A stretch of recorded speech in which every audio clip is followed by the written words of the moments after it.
alright. Don't be surprised. It's maybe you're wrong. When I got a little time.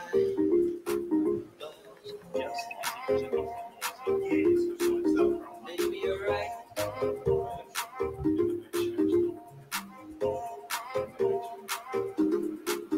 Maybe you're right.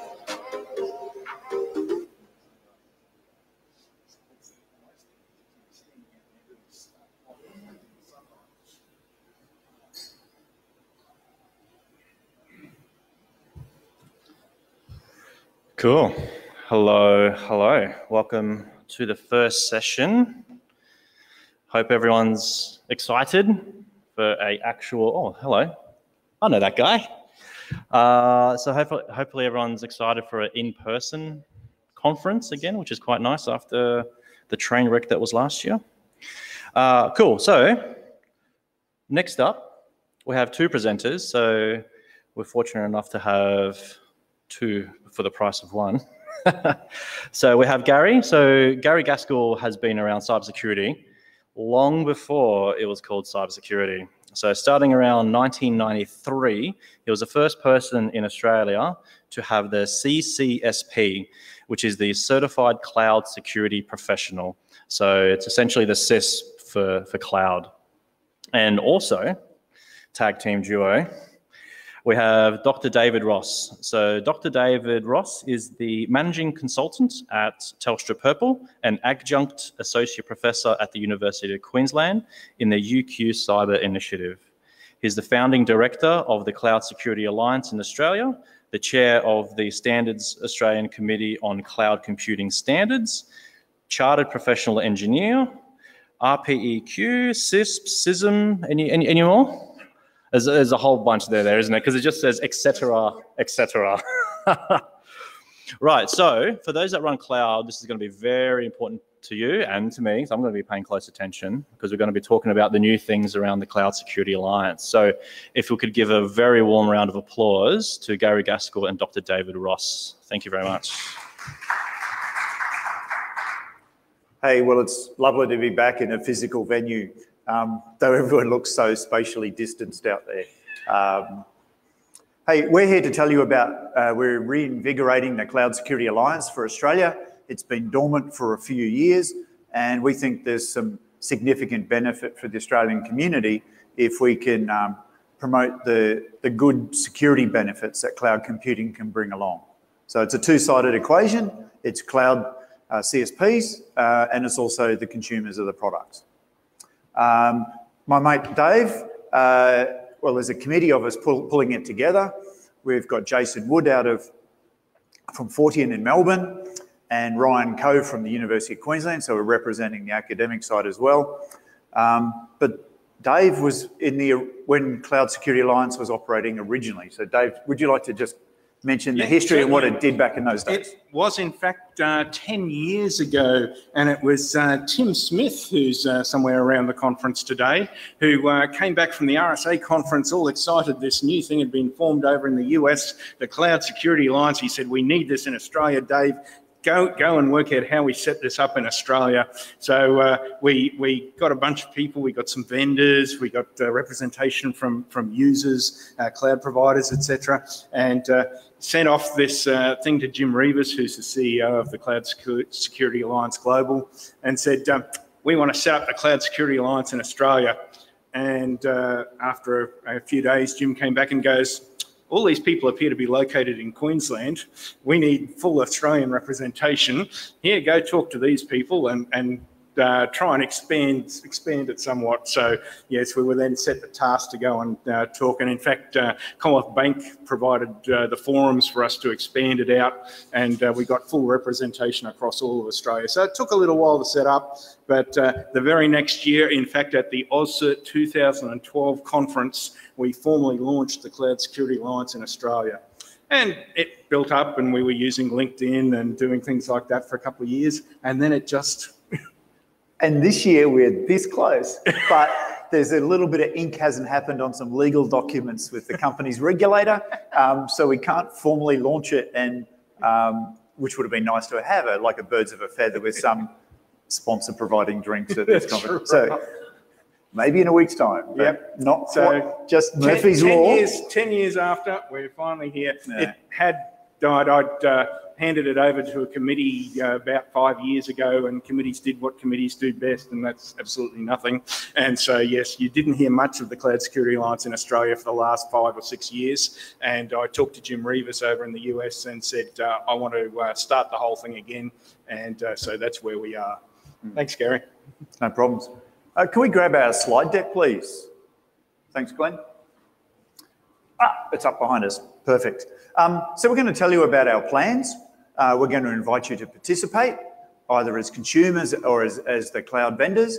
And I'm going to introduce you to some of the value that Cloud Security Alliance has been providing overseas, so you can see as we try and ramp it up in Australia. But it certainly is a call to participate. So, internationally, we've got nearly 100,000 members. That's pretty big, right? It's almost as big as IC Squared and Osaka and those sort of things. So there's a lot of interest.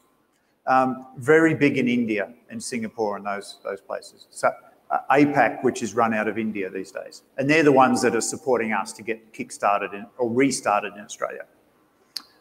Essentially, we're creating the Australian chapter.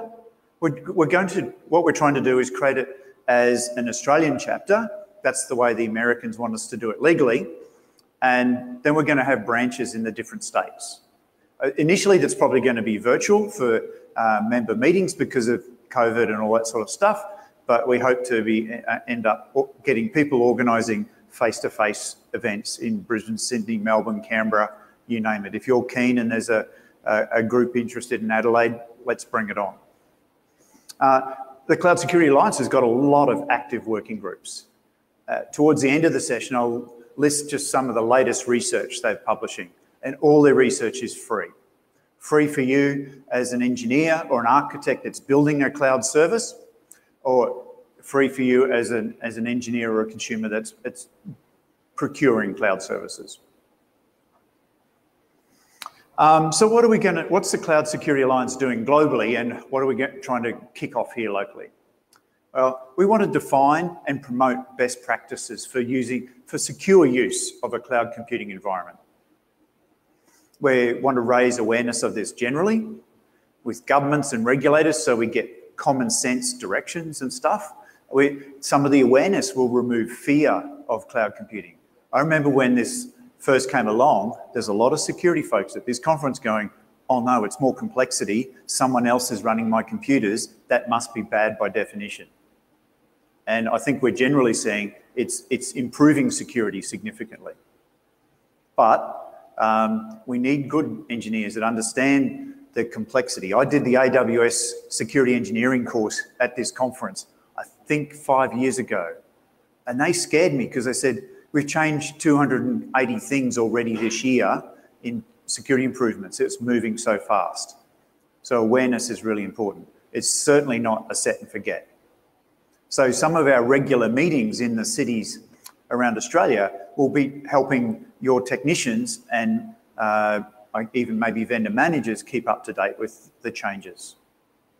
And another objective of the Cloud Security Alliance is raising skills. And we're going to tell you about some of the programs in that space. So with the skills part in particular, you got choices. They've recently just released a certificate in partnership with Osaka for cloud auditing knowledge. Because one of the weaknesses the Cloud Security Alliance identified was the typical information system auditors they had a bit of a gap to cover, shall we say, with auditing cloud services. So we don't want false assurance from audits that certify cloud services. We want high confidence in that. So that's an attempt to improve that space. We also have a certificate from the CSA itself in cloud security knowledge. It's more technical than the other ones. And I think it was 2015 that the Cloud Security Alliance worked with ISC Squared to do a cloud version of this CISSP certificate that's got, you know, like 130,000 people around the world. It was only 2015 they released it. That was called or is called the Cloud Certified Cloud Security Professional. And it's fairly high level. It's not an engineer's certificate. It doesn't mean you're going to be a good engineer that can configure and know all the features for AWS or Google Cloud or Microsoft servers. It's that helicopter view stuff. And so there's multiple ways we secure things. So one part is the skills with the people. So I've just mentioned those programs we have there. And then another part is the actual services themselves. So in that regard, the Cloud Security Alliance has established a program to list vendors that are promoting that they're doing things securely. So for some years, how many years, Dave, have we had the STAR registry? That has been going for almost as long as CSA. Oh, sorry, not wearing a microphone. It's been going for almost as long as CSA itself. It was its first thing. It's been through multiple iterations, but the STAR version 1 has been around for over 9 years. It now has levels 2 and 3 also added to it. There's hundreds of companies on that. There's a handheld mic right there for you. Yeah. The very first level is a consensus assessment where you self-assess.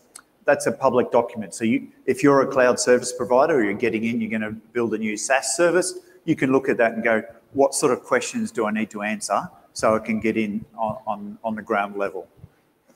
And probably one of our most influential documents is the Cloud Controls Matrix.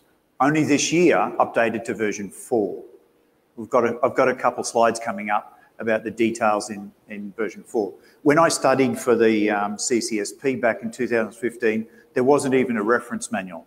The only thing you could study was the Cloud Controls Matrix. So that's just, and we will continue to update it. And we update it based on those 100,000 members. It's a democratic type process, so no one vendor controls it, and it's vendor neutral. And last but not least, awareness. And that awareness in Australia is going to be partly those branch meetings in our capital cities and participating in forums where we talk to regulators if they're interested. I mean, I think if I've seen the media correctly, Tuesday night's federal budget announced there's $1.4 billion for cybersecurity uplift or something, and I'm yet to see how much Canberra spends on buildings for a new ACSC centre compared to actual cybersecurity, but they're talking about a lot more outreach to the community, and we think Cloud Security Alliance should be a part of that. So here's our main programs I was just talking about. Probably the most latest one you may not have heard of is the certificate for the auditing. I'm sure we're going to see some of the big audit firms and some of the security technology firms push their people along to that certificate for auditing knowledge. And the exams are going to be run by Osaka, so it's independent from the Cloud Security Alliance, and it's been a happy collaboration there. We also envisage running training programs or facilitating that with parties that work with us for supporting the CCSK, the more technical security knowledge base for cloud computing. So if you're interested in any of these programs and helping us ramp it up in Australia, come and talk to us after the session. We've had the STAR registry for a long time. CSA Global has just introduced the Trusted Cloud Provider stamp. And the requirements here are listed on the screen. You have to already be on the STAR registry. We'll say what that means in a moment. You also have to have staff that are certified with that secure knowledge, the CCSK. That's mandatory. And you must be a corporate member of the Cloud Security Alliance and contributing to the global common good. That means contributing in our working groups where we're publishing research. You can't just sit there and take, because the Cloud Security Alliance is vendor neutral and it's non-profit. It's there to help the community get better value and secure use of our cloud computing technologies. I think Dave and I are happy to take questions at any time. We'll certainly have questions at the end, but if anyone's got questions. This is a pretty graphic around our STAR program. You can see there's 3 levels. The very first level is a self-assessment with that questionnaire, the CCAIQ. So many acronyms to get your head around. At level 2, the green level, you need an independent third-party auditor. And Cloud Security Alliance Global, which is naturally based in America, is working very closely with their AICPA, you know, the official company auditors body of America, working with them on skills and agreements on some of this auditing process. Hence the CCAK, the auditing knowledge one, and also they're negotiating around should be the standard contents in a system description if you're doing a SOC 2 audit. Though you can get to the green level, with just a 27001 certificate. And with me saying just, you probably get a little bit of my perception of it's a little bit of a lower bar if you're trying to get a one-page certificate for 27001, particularly because I think 27001 is typically about managing your security risks rather than your clients. Where when we go to SOC 2 reports, and we're saying SOC 2 has to be type 2. So it's not just a sound system description, it's also operating effectiveness. And Cloud Security Alliance is working with, I think it's the trust services principles that the big grab bag you collect from to create your system description for a SOC 2 report. They're also going into, it's mandatory to have availability, processing integrity. There's 5 characteristics. You can choose more, but there's 5 mandatory ones for that start. And then, of course, the third level is continuous auditing. I was looking last night. I can't see any level 3 cloud providers on the registry. Maybe they're there because the way I'm searching is fairly linear, but I'm sure we'll see that in the future. And that's going to give us level 3 is the target. The new target for the STAR registry, to have that ability to continuously be able to just look at the STAR registry and say, is my provider compliant at this moment? Yeah. And that's that target, that level 3. Level 1, as I said, in fact, the very first STAR registry was that very bottom half of level 1. It was purely self-assessments where the service providers would do their own assessment and publish it on the STAR registry. It took a while to actually come in with the other levels to build up in the registry. So the ultimate goal is that level 3 where we can have real-time knowledge of compliance of providers. But that said, the yellow level is still really useful. Just between COVID, I was doing a security review of a large not-for-profit that everyone knows that, I'm just not going to name them, but they're large, they deal in billions of dollars, they deliver services for the government based in Sydney. And we started to analyse it. They had 56 cloud services they depended on. When I started the job, they thought they had 2, but we found 56.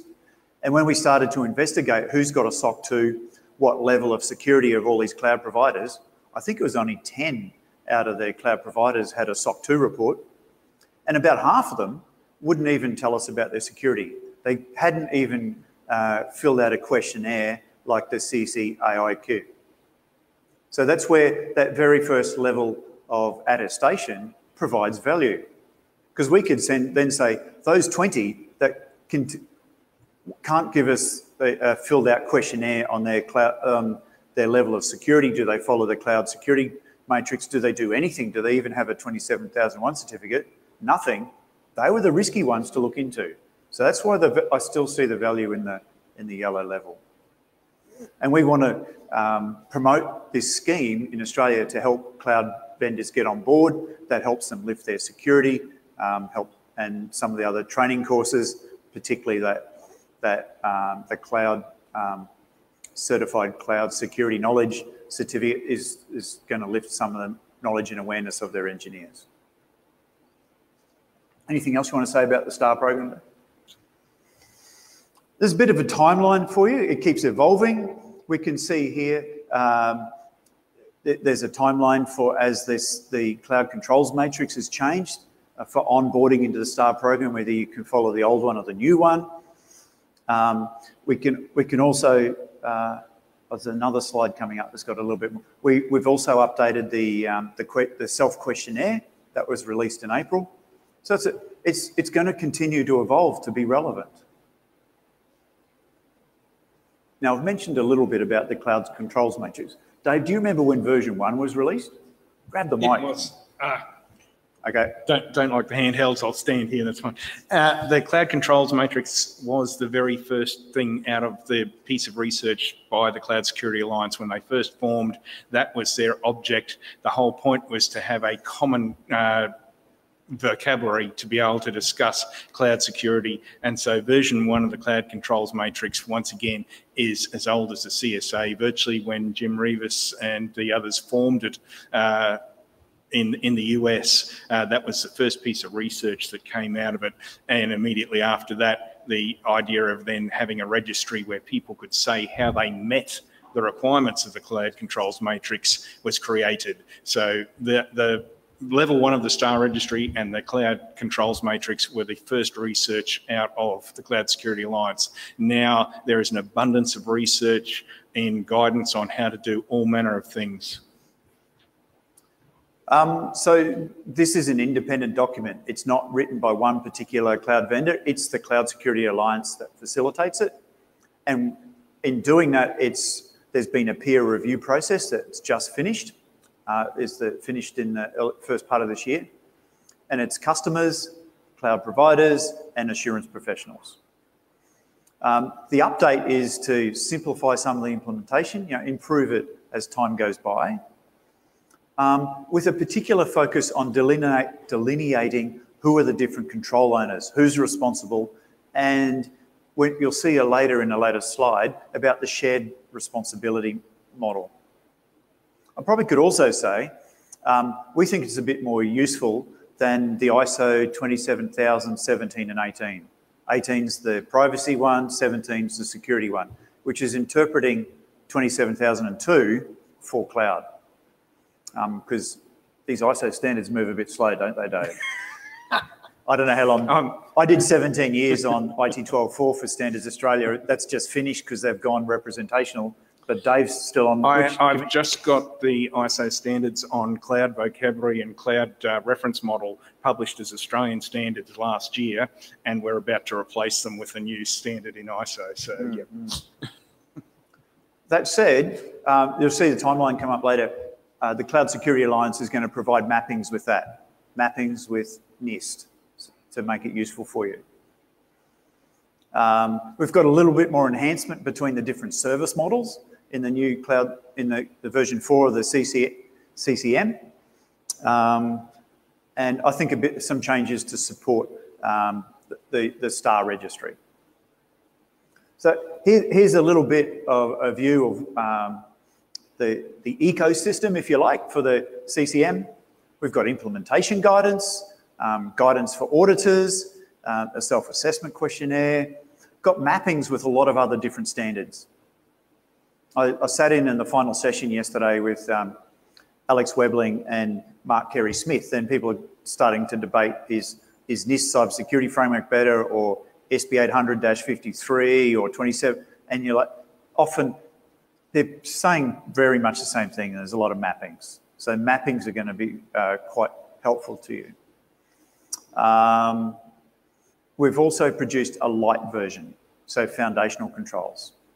Bit similar, I guess, to what ASD's been doing, saying, hey, we've got this 700 controls in the government security manual, but we know you're not doing that, so just do these 8. It's not quite as bad as that, and I'm not quite as cynical as that sounds, but it's going to be helpful to you if you're a customer and your cloud vendor goes, will we at least do the foundational things? And they're ramping up. And I know when I travel around the country doing security analysis type stuff, there's new cloud services all the time. They need to start somewhere.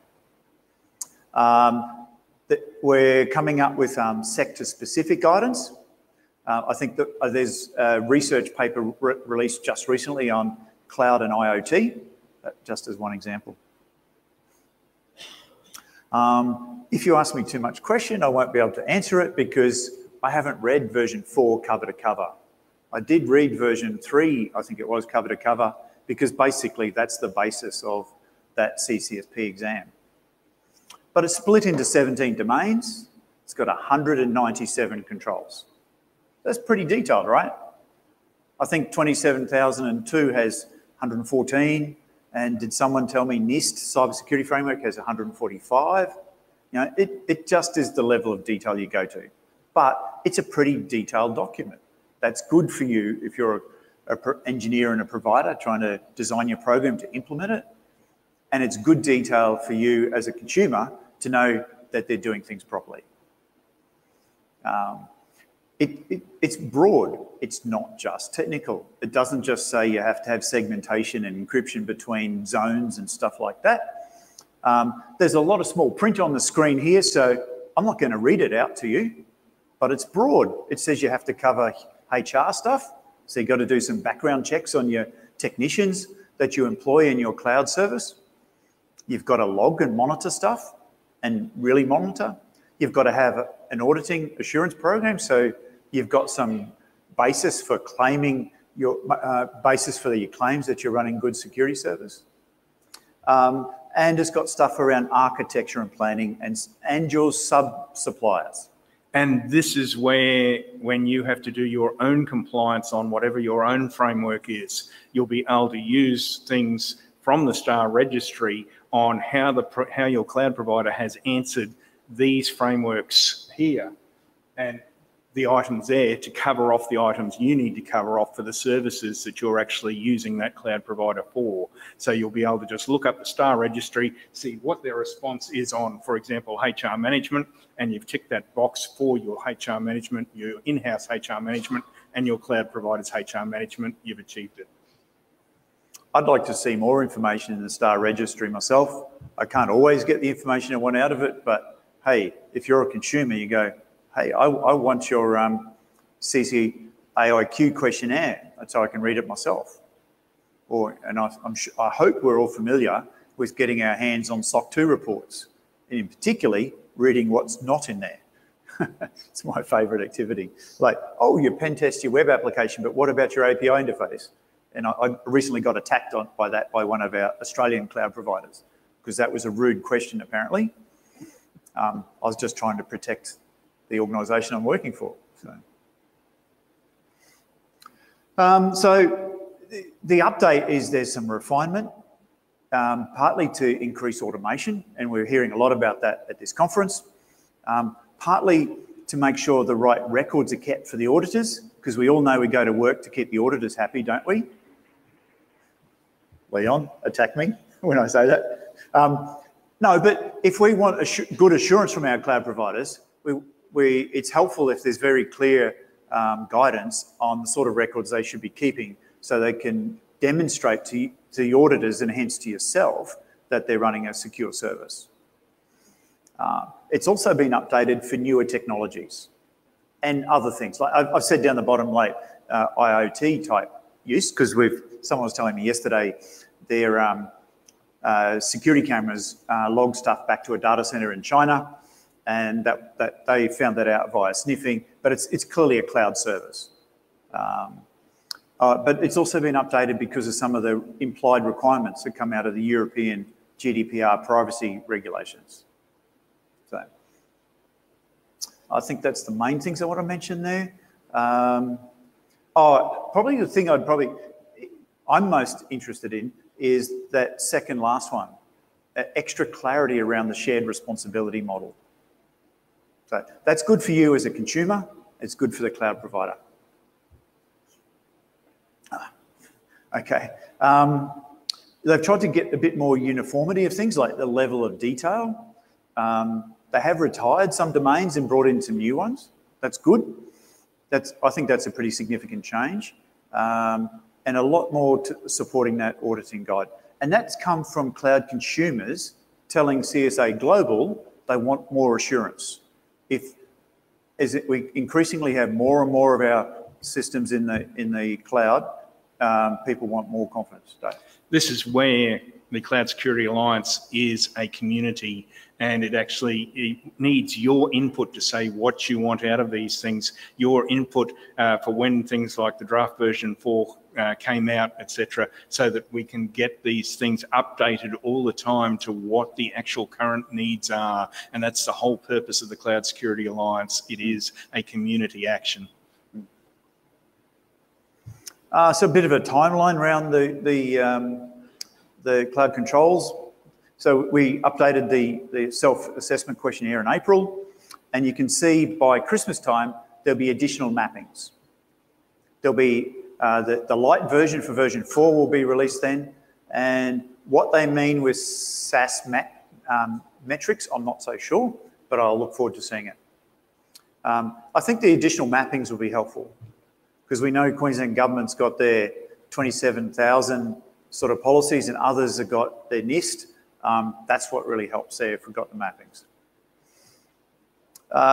Here's just an example for you. I'm not going to read the slide to you, but I'll point out what it looks like now, the cloud controls matrix. We've got the specification, we've got some implementation guidance, and we've got auditing guidance. That's making it clearer what the auditors are meant to do.